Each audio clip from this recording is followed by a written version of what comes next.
So this video is only for the commerce students of class 9. So students, this is the first session of commerce for you. So the first chapter that we'll be dealing is commercial activities. The topic that we'll be covering is commerce and non-commercial activities, the meaning and its differences. So commerce, what do you mean by commerce? So commerce is nothing but it is just the buying and selling of goods. So the process of buying and selling of goods is commerce. So now we'll understand the different kind of activities and we'll try to understand which activities are commercial in nature and which activities are non-commercial in nature. Before that, we'll understand the meaning of it.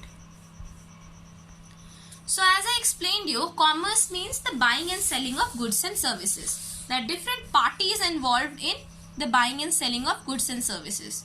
For example, if you go to a near shop, you will see that there is a shopkeeper who, what does he do? He sells goods. And what do? You go and purchase. So this is again a part of commerce.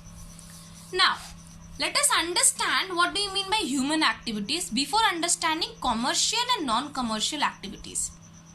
See, human activities are all those day-to-day activities, and all human activities might not be economic activity. How? Let's understand with an example. See, every morning when a human being gets up, he freshens up, he brushes his teeth, goes for a morning walk, have a cup of tea, helps his wife in cooking, then goes for his job, returns back from there, teaches his kids in the evening, and then watch television. This is a basic day-to-day activity that a human being usually have. Now, if you see a pattern, all these activities are definitely done by a human being, but all these activities do not earn money out of it. Now, if I tell you what are the economic activities? Economic activities are activities performed to earn money. For example, going to a job or owning a shop. Like the example I gave you just now.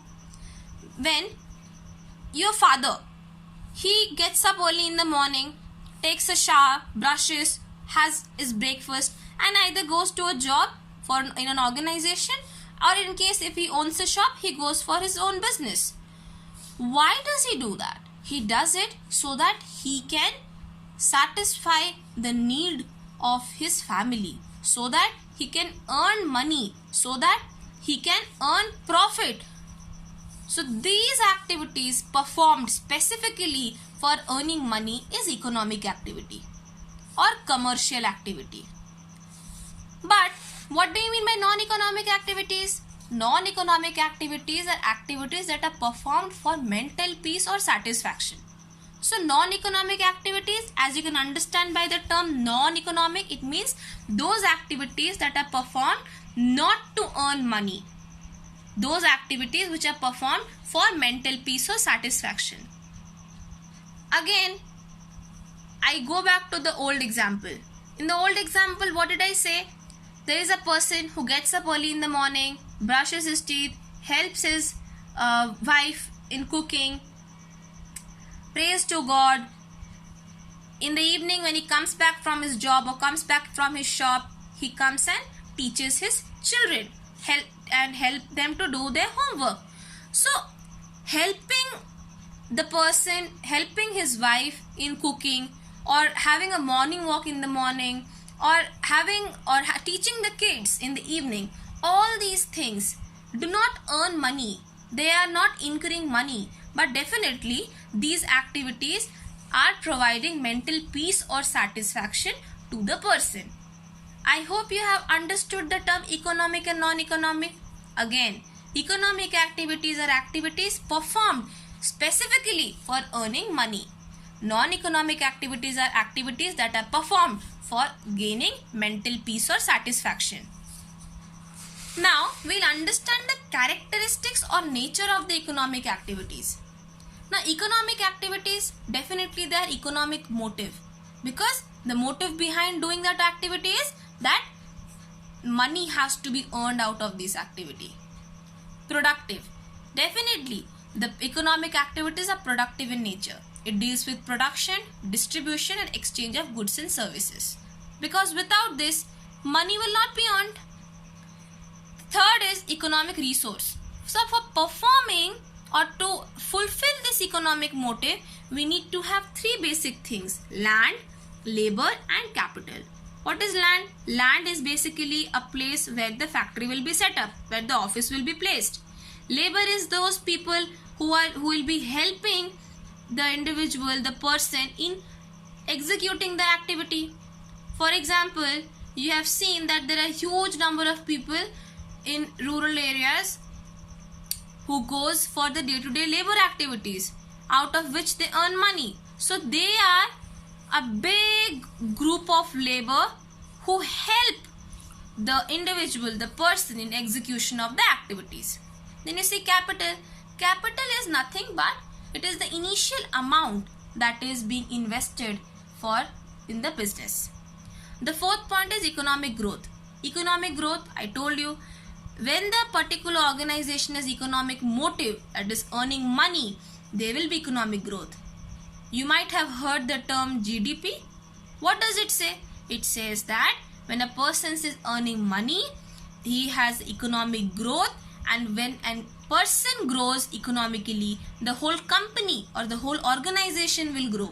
And when all organization grows, there will be a development of the economy. There will be the development of the economy of the country. So that is economic development. The fifth point says legal and valid. So any activity should be lawful, should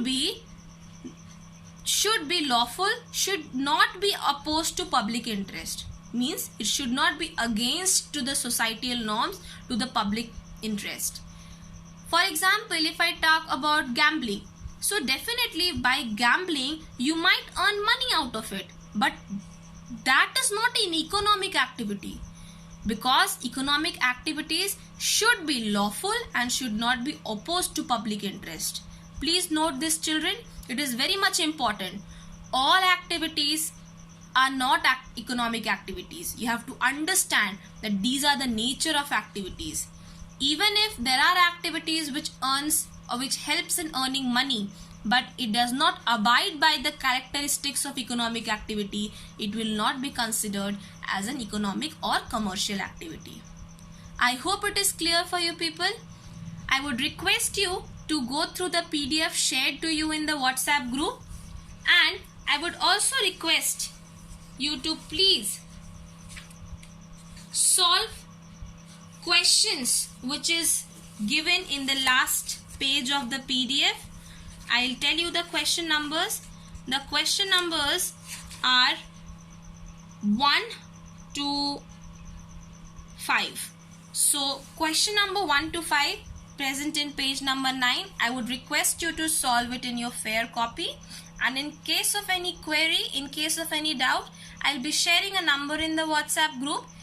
Please, you can call and you can verify your doubts, clarify your doubts. Thank you.